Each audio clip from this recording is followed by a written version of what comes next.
স্বৈরাচার সরকার শেখ হাসিনা তার পুলিশ বাহিনী দিয়ে দেখুন কিভাবে আবু সাইদের বুকে গুলি চালায়। কিন্তু আবু সাইদ মনে করে পুলিশ গুলি চালাবেন না, তার সমস্ত আশা ভেদ করে বুকে গুলি চালিয়ে দেয়।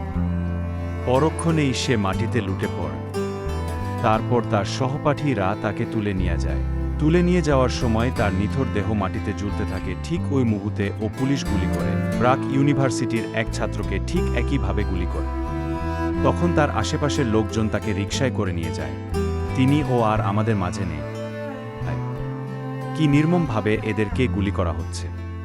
এই ভাইটিকে কিভাবে আক্রমণ করল, সে পালানোর চেষ্টা করে ও রেহাই হয়নি। এই ভাইয়ের একজন মানুষের কি বিবেক, কতটা খারাপ তার চিত্র এই ফুটেজ। এই ভাইটির কথাই বলুন না, তিনি ঘরে ছিলেন, অথচ হঠাৎ আচমকা এক বুলেট এসে তার গায়ে লাগে। তিনি নিজের অজান্তেই নিচে পড়ে যায়।